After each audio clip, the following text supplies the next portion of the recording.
नमस्कार दोस्तों, उड़ान आईएएस अकादमी के ई लर्निंग प्लेटफॉर्म पर आप सभी का स्वागत है। दोस्तों, आप सभी को पता है कि अभी हाल फिलहाल में व्यापम की बहुत सारे एग्जाम्स आयोजित हो रहे हैं और इन सभी एग्जाम्स में हिंदी भाषा के क्वेश्चन आप सभी को पूछे जाते हैं। तो इस वीडियो के अंतर्गत मैं हिंदी भाषा के ही कुछ प्रश्नों को आप तक लेकर के आया हूं। मैंने ये प्रयास नहीं किया है कि आपको टॉपिक वाइज अलग अलग वीडियो प्रोवाइड कराया जाए। मैंने ये प्रयास किया है कि जिस पैटर्न में क्वेश्चन आपको पूछे जाते हैं वैसे ही अलग अलग टॉपिक के क्वेश्चन आपको एक साथ प्रोवाइड किया जाए, जिससे कि आपका दिमाग उस परिस्थिति में ढलता जाए जैसा कि आपको एग्जाम हॉल में मिलता है। तो आइए बिना विलंब किए, सबसे पहले तो आप सभी के लिए एक जानकारी है कि उड़ान आईएएस अकादमी के द्वारा 13 वर्षों की निरंतरता को बनाए रखते हुए फिर से एक बार टेस्ट सीरीज, प्रीलिम्स के लिए टेस्ट सीरीज का आयोजन किया जा रहा है। ये टेस्ट सीरीज आयोजित होने वाला है 2 जुलाई 2023 से 2 जुलाई 2023 से ये टेस्ट सीरीज प्रारंभ हो जाएगी और 31 जनवरी 2024 तक चलेगी। हर हफ्ते आपका टेस्ट लिया जाएगा और प्रश्नों के स्तर पर बहुत विशेष ध्यान दिया गया है इस टेस्ट सीरीज में। तो बिल्कुल अपनी तैयारी को परखने के लिए और अपनी तैयारी को और अधिक पुख्ता करने के लिए आप इस टेस्ट सीरीज से जरूर जुड़े। इस टेस्ट सीरीज की सबसे खास बात जो मुझे लगती है वो है इसके टेस्टों की संख्या। 50 टेस्ट आपको दिए जा रहे हैं। इसके अंतर्गत जीएस के 31 और सी सेट के 19 टेस्ट आपको प्रोवाइड किए जाएंगे। आप सभी को पता है कि सी सेट की वैल्यू वर्ष 2019 के बाद से अच्छी खासी दिख रही है। यानी अगर आप सी सेट क्वालिफाई नहीं कर पा रहे हैं तो मान के चलिए कि वहां पर आपका जो पहला पेपर है जिसके आधार पर आपका मूल्यांकन होना है वो भी चेक नहीं होगा। तो 2019 के बाद से सी सेट के महत्व को देखते हुए 2019 के बाद से प्रश्नों का स्तर बहुत बढ़ा है। आप खुद इस चीज को फील करते होंगे कि 2019 के बाद से जो सी सेट के प्रश्न है वो आपसे कठिन स्तर के पूछे जा रहे हैं। तो हमने इस टेस्ट सीरीज में यह प्रयास किया है कि जो सी सेट है उसके प्रश्न पत्र को इस तरह से बनाया जाए कि आप जब परीक्षा हॉल में बैठे तो वहां पर नए प्रश्नों को देख करके असहज ना होएं। कठिन स्तर के प्रश्न होंगे सी सेट में, वही स्तर रहेगा जो सीजीपीएससी आपसे पूछता है। साथ ही जीएस में भी आपको देखने को मिलेगा कि जीएस का भी स्तर पिछले 2 सालों से बढ़ा है। जहां पर पहले कट ऑफ 120, 130 जाया करता था, अब इसका स्तर गिरा है। यानी कट ऑफ गिरा है, इसका सीधा सा मतलब होता है कि प्रश्नों का स्तर बढ़ा है। तो अपने तैयारी को पुख्ता करने के लिए और आगामी जो सीजीपीएससी का एग्जाम है उसकी अच्छे से तैयारी करने के लिए आप बिल्कुल इस टेस्ट सीरीज को ज्वाइन कीजिए। अधिक जानकारी के लिए आप उड़ान आईएएस अकादमी के इन नंबरों में से किसी भी नंबर पर संपर्क करके जानकारी ले सकते हैं। चलिए अब आते हैं पहले प्रश्न में।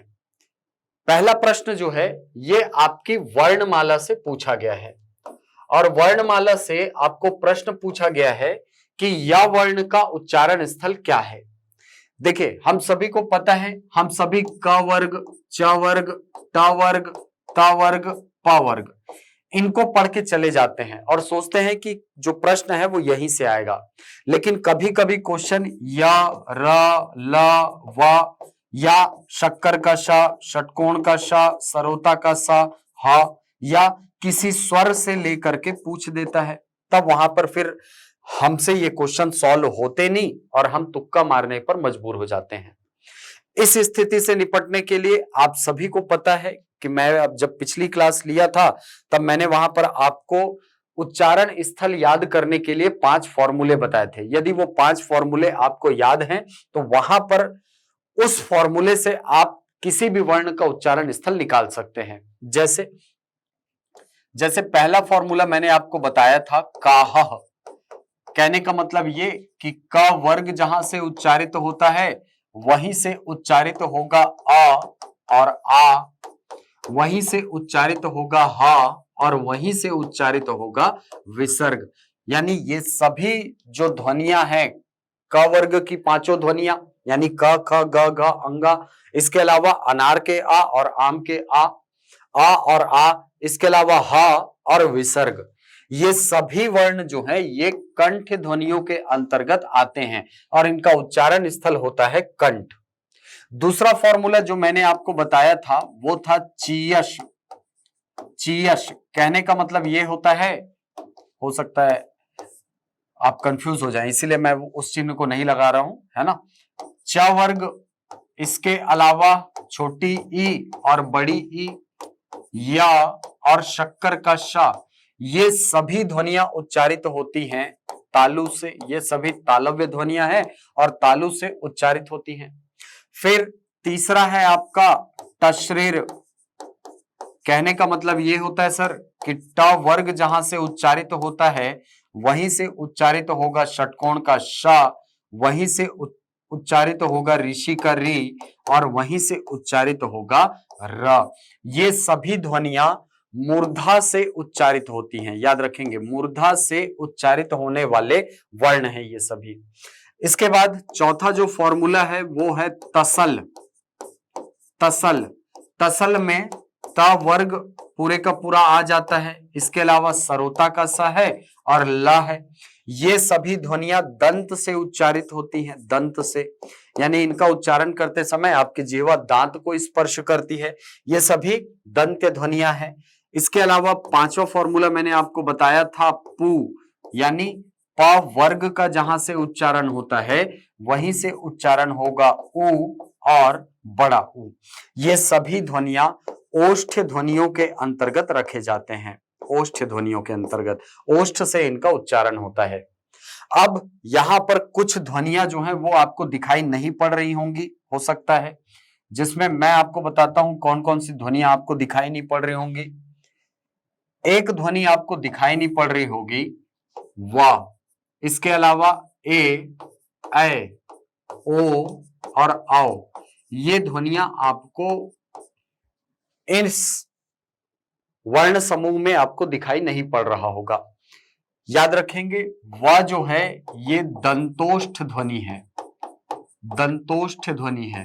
ये क्वेश्चन आता है, व को कई बार पूछा है और बहुत इंपॉर्टेंट वर्ण है आपके लिए। व का उच्चारण स्थल क्या होता है, तो व दंतोष्ठ वर्ण होता है। इसके अलावा ए और ऐ, ये दोनों कंठ तालव्य ध्वनि है, कंठ तालव्य ध्वनि है।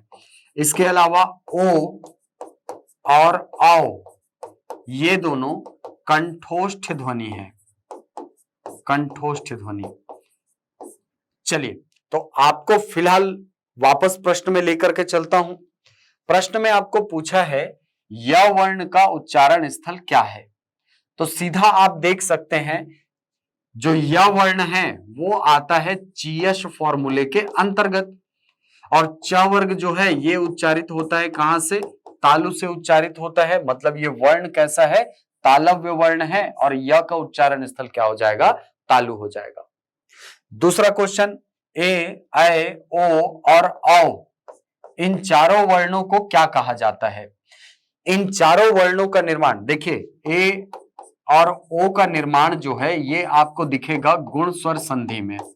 जब आप आ से ई का मेल कराते हैं तो यहां पर बनता है ए, और जब आप आ से ऊ का मेल कराते हैं तो यहां पर बनता है ओ। जब आप वृद्धि स्वर संधि में जाते हैं तो आ से ए का मेल होता है और यहां पर बनता है ऐ, और आ का मेल ओ से कराने पर बनता है आओ। ये दोनों आपको वृद्धि स्वर संधि की संक्रिया में दिखेगा और ये दोनों आपको गुण स्वर संधि की संक्रिया में देखने को मिलता है। देखिए, अब यहां पर ये जो ए, ऐ, ओ, औ, इन चारों की बात हो रही है, तो इन चारों को कहा जाता है संयुक्त स्वर। अब सवाल ये कि ये संयुक्त स्वर क्यों कहलाते हैं। देखिए, इनको संयुक्त स्वर इसलिए कहा जाता है क्योंकि इन स्वरों का निर्माण दो अलग अलग ध्वनियों के मेल से होता है। दो अलग अलग ध्वनियां मिलती हैं और उससे नई ध्वनि का निर्माण होता है, इसलिए आपने इसको क्या नाम दिया है, संयुक्त स्वर नाम दिया है। चलिए, तो अगला क्वेश्चन देखते हैं। अगला क्वेश्चन है, कपीश शब्द में प्रयुक्त संधि का नाम क्या है। कपीश शब्द में यदि आप ध्यान से देखें तो क, प और बीच में दिखाई पड़ रहा है ई और श। आप सभी को पता है कि जब आप स्वर संधि पढ़ते हैं तो स्वर संधि के अंतर्गत बड़ी ई, आ और बड़ा ओ, ये तीनों दीर्घ स्वर संधि के अंतर्गत बनता है। ये दीर्घ स्वर संधि के चिन्ह होते हैं। जब आप दीर्घ स्वर संधि पढ़ेंगे तो वहां पर आप सभी को पता चलेगा कि आ और आ का मेल होगा और क्या बन जाएगा, आ बन जाएगा। वैसे ही ई और ई का मेल होगा, ई बन जाएगा। उ और उ का मेल होगा, वहां पर उ बन जाएगा। ये दीर्घ स्वर संधि की संक्रिया के अंतर्गत आती है। उसके बाद गुण स्वर संधि की संक्रिया में आप आधन ई, आधन उ और आधन री की संक्रिया करते हैं। तो यहां पर ए बनता है, यहां पर ओ बनता है और यहां पर अर बनता है। वैसे ही आप वृद्धि स्वर संधि की संक्रिया में जाएंगे तो आ और ए का मेल होता है, आ और ओ का मेल होता है। यहां पर ए बनता है, यहां पर औ बनता है। ऐसा नहीं है कि केवल इतनी ही संक्रिया इन संधियों के अंतर्गत आती है, नहीं। दीर्घ स्वर संधि के अंतर्गत कुल 12 संक्रिया आती है। गुण स्वर संधि में 10 संक्रिया और वृद्धि स्वर संधि के अंतर्गत कुल 8 संक्रियाएं आती हैं। ठीक है, जिसमें से कुछ कुछ मैंने आपको केवल लिख करके बताए हैं, केवल कुछ कुछ हैं जिसको मैंने आपको लिख करके बताया है। अब ई जो है ये दीर्घ स्वर संधि की पहचान है। तो जहां कहीं भी शब्द के बीच में हमको इन तीनों में से कोई वर्ण दिखे, आ दिखे, ई दिखे, उ दिखे, वहां पर संभावना ये होती है कि वहां पर संधि कौन सी होगी, दीर्घ स्वर संधि होगी। तो यहां पर कपीश शब्द को यदि आप ध्यान से देखेंगे तो कपीश शब्द में वर्ण जो है ई हमको दिखाई पड़ रहा है शब्द के बीच में। तो यहां पर संभावना है कि यहां पर संधि कौन सी होगी, दीर्घ स्वर संधि होगी। कैसे होगी सर, देखिए जब हम इसको तोड़ेंगे, क धन पा धन दीर्घ ई धन श, ये ई जो है ये 4 स्थितियों में बनता है। आप दीर्घ स्वर संधि में देखेंगे या तो ई धन ई के मेल से बनेगा, या तो ई धन ई के मेल से बनेगा, या तो ई धन ई के मेल से बनेगा, या तो दीर्घ ई का मेल जब दीर्घ ई से होगा तब बनेगा। चारों ही स्थितियों में कपीश शब्द बनने की संभावना है। लेकिन हम सही संधि विच्छेद किसको माने, सही संधि विच्छेद जानने के लिए हमको 2 नियमों का पालन करना होता है। पहला नियम ये कि संधि की स्थिति में यानी संधि विच्छेद की स्थिति में 2 शब्द जो बने हुए हैं, दोनों ही शब्द क्या होने चाहिए, दोनों शब्द सार्थक होने चाहिए। क्यों ऐसा, क्योंकि सार्थक शब्दों के बीच ही संधि होती है, कभी भी निरर्थक शब्दों की संधि नहीं होती है। यानी दोनों में से कोई भी एक शब्द यदि निरर्थक है तो उस स्थिति में संधि मान्य नहीं होती है। जैसे पहले कंडीशन में यदि मैं देखूं तो एक शब्द बनेगा कपि और दूसरा शब्द बनेगा इश, तभी तो पहले शब्द का अंतिम वर्ण छोटी ई और दूसरे शब्द का वर्ण ई मिलेगा और मिलकर के दीर्घ ई का निर्माण करेंगे। दूसरे कंडीशन में आप देखेंगे तो शब्द बनेगा कपि और दूसरी तरफ शब्द बनेगा ईश। तीसरी स्थिति यदि आप देखें तो शब्द बनेगा कपि और इधर शब्द बनेगा ईश। चौथी स्थिति में शब्द बनेगा कपि और इधर शब्द बनेगा ईश। अब हमें एक पहले नियम का तो सबसे पहले पालन करना है कि दोनों शब्द क्या होने चाहिए, सार्थक होने चाहिए। इस नियम को अप्लाई करिए यहां पर। जब अप्लाई करेंगे तो आपको पता चलेगा कि पहले वाला जो कंडीशन है उसमें इश जो है ये निरर्थक है। दूसरे कंडीशन को छोड़िए, तीसरे कंडीशन में जब आप आएंगे तो आपको पता चलेगा ये भी निरर्थक है, ये भी निरर्थक है, दोनों निरर्थक शब्द है। चौथे कंडीशन में आप आएंगे तो ये निरर्थक दिख रहा है हमको। यानी एक ही कंडीशन हमको ऐसा दिखाई पड़ रहा है जहां पर दोनों शब्द क्या है, सार्थक है। और दूसरा जो नियम होता है वो होता है अर्थ भिन्नता की स्थिति नहीं होनी चाहिए। अर्थ भिन्नता यदि हो रही है तो वहां पर वो संधि मान्य नहीं होती है। चलिए, तो यहां पर कपि धन ईश यानी कपि यानी वानर, ईश यानी देवता, तो ईश्वर या देवता, या राजा, ठीक है, तो कपियों का राजा है जो, या कपियों का देवता है जो, इसीलिए कपीश शब्द जो है इसका सही संधि विच्छेद क्या होगा, कपिधन ईश। ठीक है, अब कपिधन ईश यानी वहां पर संधि कौन सी दिख रही है हमको सर, दीर्घ संधि यहां पर दिखाई पड़ रही है, तो आंसर हो जाएगा ऑप्शन नंबर बी। ठीक, मैं बहुत ज्यादा डिटेल में नहीं लेकर के जा रहा हूं आपको, है ना, किसी दिन संधि की अलग से वीडियो बनेगी तो उसमें आपको एकदम डिटेल में लेकर के जाऊंगा। चलिए अगला है, निरर्थक का सही संधि विच्छेद क्या होगा। निरर्थक का सही संधि विच्छेद होता है निह धन अर्थक, निह धन अर्थक। ठीक है, निह यानी नहीं, अर्थ का यानी अर्थ करने वाला, अर्थ उत्पन्न करने वाला। तो ये जो विसर्ग संधि है इसका नियम यही कहता है कि यदि विसर्ग के पूर्व आ के अतिरिक्त अन्य कोई स्वर हो, यानी ई या उ हो, और विसर्ग के पश्चात कोई सघोष वर्ण हो, सघोष वर्ण, तो उस स्थिति में ये जो विसर्ग है ये बदल जाता है आधे रा में।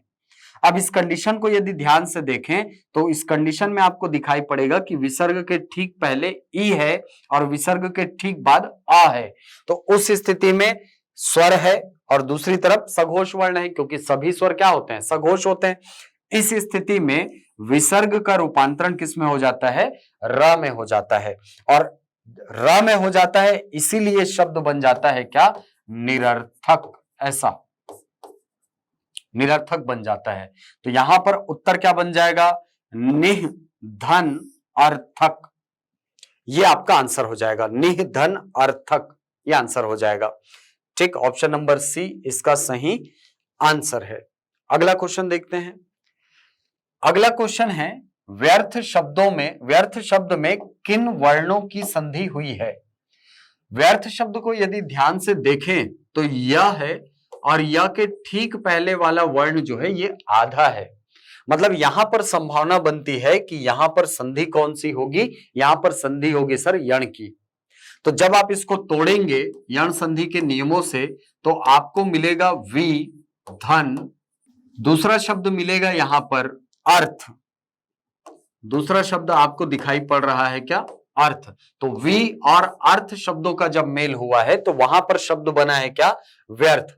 अब वी धन अर्थ जब मैं करता हूं तो वा धन ई धन आ धन रा धन था धन आ, कुछ इस तरीके से जुड़ेंगे।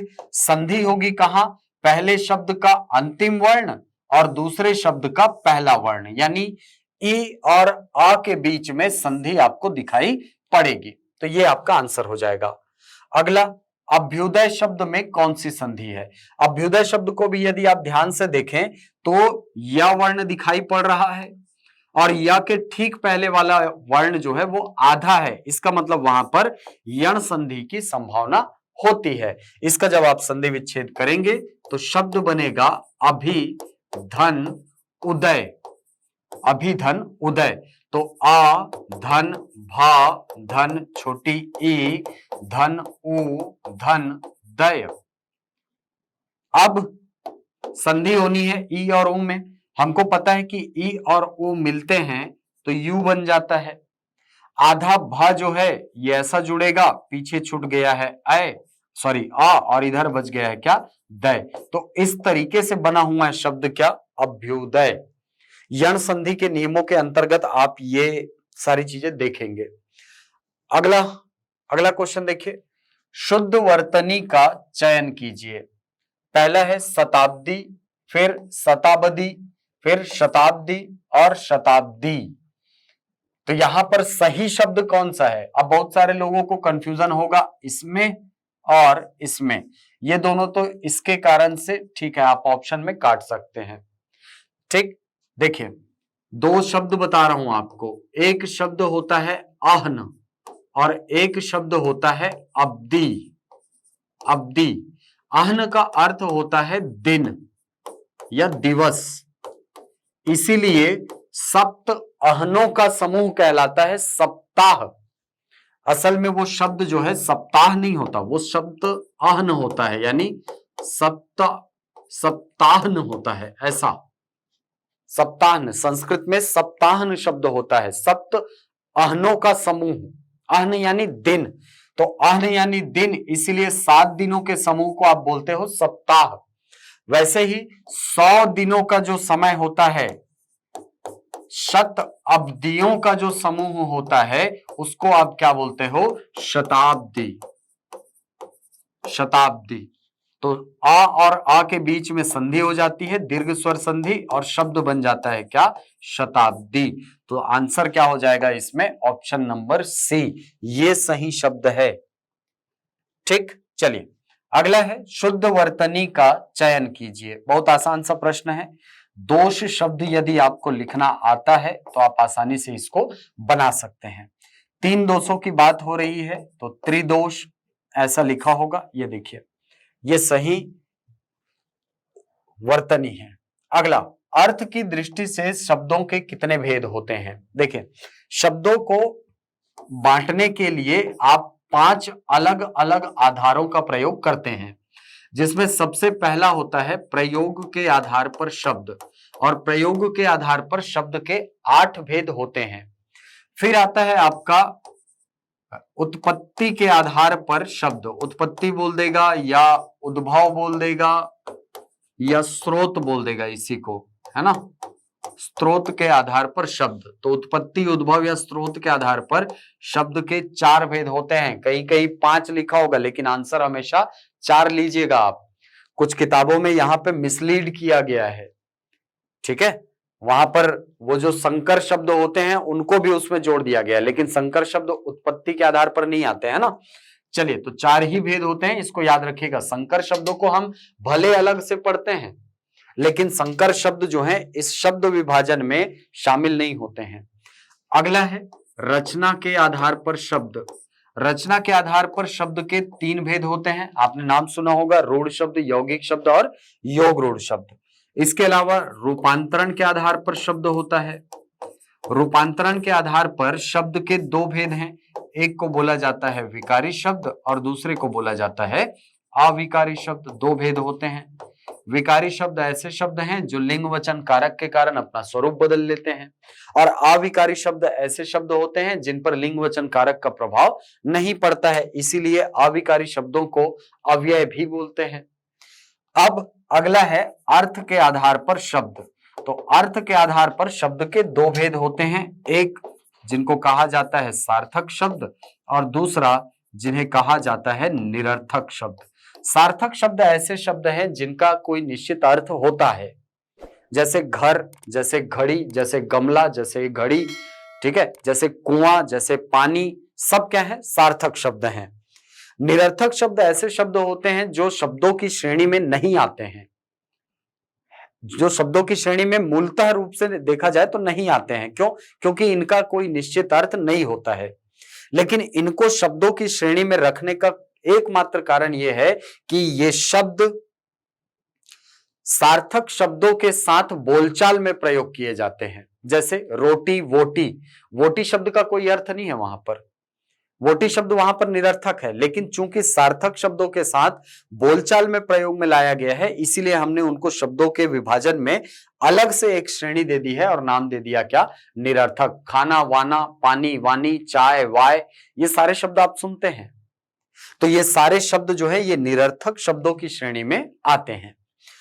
अगला, तो यहां पर अर्थ की दृष्टि से शब्दों के कितने भेद हैं, 2 भेद हैं, याद रखेंगे। पृथ्वी कौन सा शब्द है, तत्सम है, तद्भव है, देशज है, या इनमें से कोई नहीं है। तो पृथ्वी शब्द को यदि आप ध्यान से देखें तो इसमें री का प्रयोग हुआ है, पधन री, इसका प्रयोग हुआ है ऐसा, इसीलिए ये शब्द जो है ये तत्सम शब्दों की श्रेणी में रखा जाएगा। तत्सम शब्दों के कुछ निश्चित पहचान होते हैं, उन पहचानों के संबंध में एक वीडियो में पहले जारी किया था, उस वीडियो को जाकर के आप देखिए, आपको वहां से पूरा पता चल जाएगा कि कौन से शब्द तत्सम में आते हैं, कौन से शब्द देशज में आते हैं, इस तरीके से कौन से शब्द विदेशज शब्दों के अंतर्गत रखे जाते हैं। चलिए, तो पृथ्वी शब्द कैसा शब्द है, एक तत्सम शब्द है। अगला है नाक कौन सा शब्द है। शब्द विभाजन के अंतर्गत यदि देखा जाए तो रचना के आधार पर शब्द के प्रकार में आपको इसका ऑप्शन दिया हुआ है, यानी यौगिक शब्द, योग रूढ़ शब्द, रूढ़ शब्द और इनमें से कोई नहीं। तो आप सभी को पता है कि रचना के आधार पर शब्द के 3 भेद होते हैं। पहला होता है इसमें रूढ़ शब्द। रूढ़ शब्द ऐसे शब्द होते हैं जो एक निश्चित अर्थ में ही प्रयोग में लाए जाते हैं। ये मौलिक शब्द होते हैं, यानी दो शब्दों के योग से नहीं बनते, इसीलिए दो भागों में तोड़ना इनको असंभव होता है। यानी अगर आप इन शब्दों को, रूढ़ शब्दों को दो भागों में तोड़ें तो उनके घटकों का अलग अलग अर्थ नहीं रह जाता है। जैसे मान लो मैं शब्द लिखा पंख। अब इस पंख शब्द को यदि मैं दो भागों में तोड़ता हूं तो ना तो पंख का कोई अर्थ निकलता है, ना ही खा का कोई अर्थ निकलता है। इस स्थिति में यह कहा जाएगा कि पंख शब्द कैसा शब्द है? रूढ़ शब्द है। रूढ़ शब्दों की कुछ विशेष मौलिकता होती है। कैसे मौलिकता होगी सर? देखिए, रूढ़ शब्द जो होते हैं ये मौलिक शब्द होते हैं, याद रखेंगे इसको, है ना। मौलिक शब्द कहने का मतलब ये मूल शब्द ही होते हैं, ये दो शब्दों के योग से नहीं बने, ये मूल शब्द होते हैं। दूसरा, रूढ़ शब्दों की खासियत ये होती है कि इनको दो सार्थक शब्दों में आप नहीं तोड़ सकते। दो सार्थक खंडों में विभाजन असंभव है, नहीं किया जा सकता विभाजन।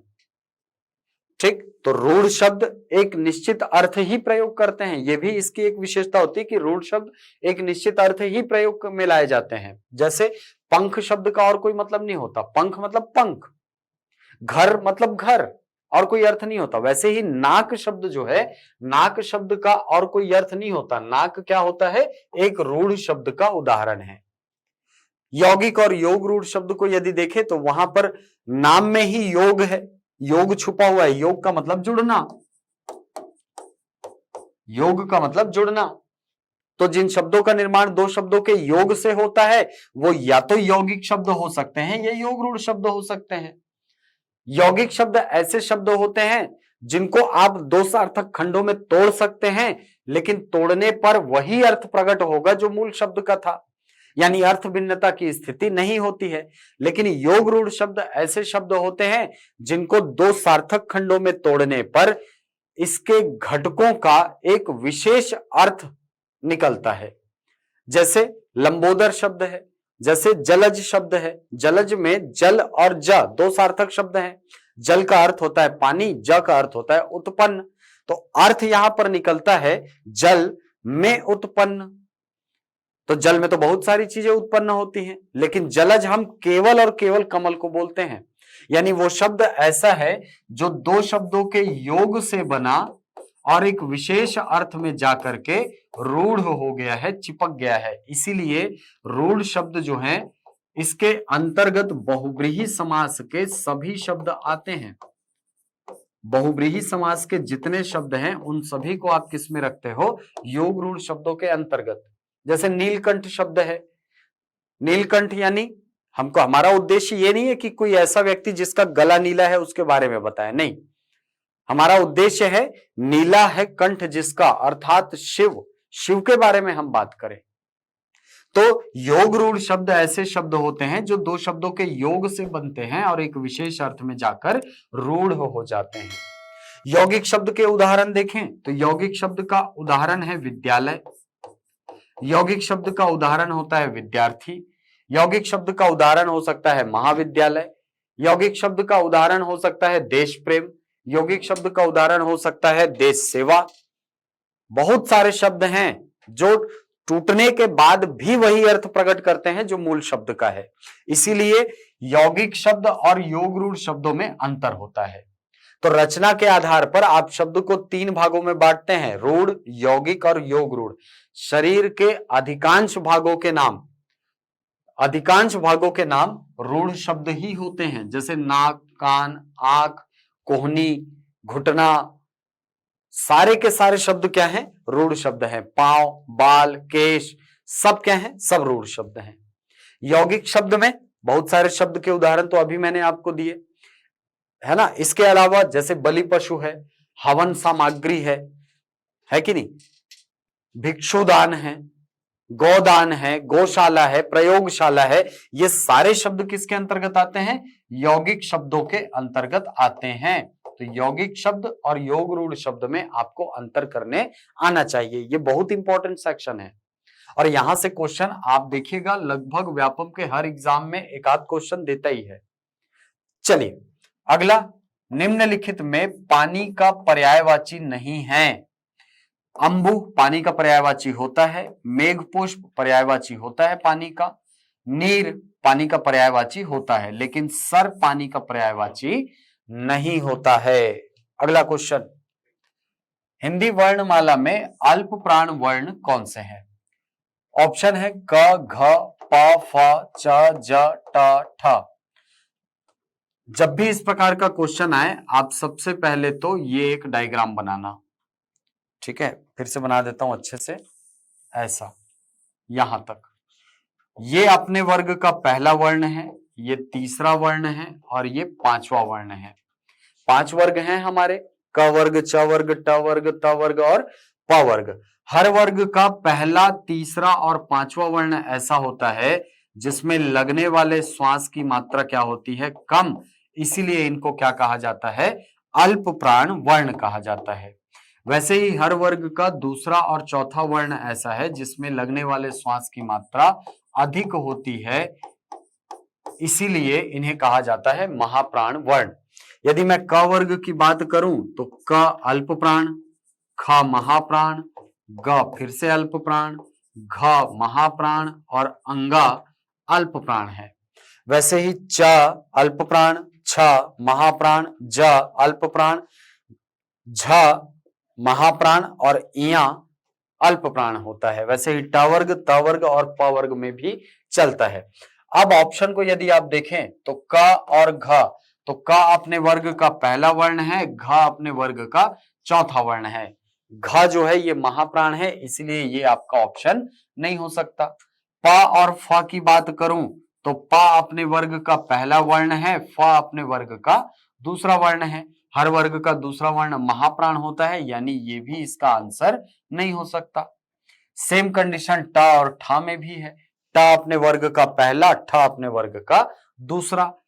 च और ज की यदि मैं बात करूं तो च, छ, ज, झ और ये है इया।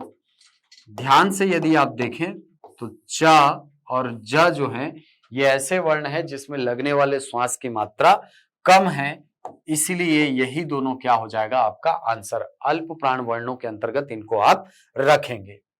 अगला, निम्नलिखित में से आग का पर्यायवाची नहीं है। आग का पर्यायवाची नहीं है तो पहला है वायु सखा। हाँ, वायु सखा आग का पर्यायवाची होता है, आग का पर्यायवाची होता है। हुताशन भी अग्नि का पर्यायवाची होता है। विभावसु भी अग्नि का पर्यायवाची होता है, लेकिन विपथगा जो है ये आग का पर्यायवाची नहीं होता, बल्कि गंगा का पर्यायवाची है विपथगा, ठीक है? या स्वर्गापगा, आपने नाम सुना होगा, ये स्वर्गापगा, जाह्नवी, बहुत सारे उनके, सुरसरी, सुरसरिता, सुरनदी, बहुत सारे उनके पर्यायवाची है, ठीक? तो गंगा का पर्यायवाची है, आपको क्वेश्चन में पूछा है आग का पर्यायवाची, इसीलिए विपथगा आपका आंसर हो जाएगा। अगला क्वेश्चन, लंबोदर कौन सा शब्द है?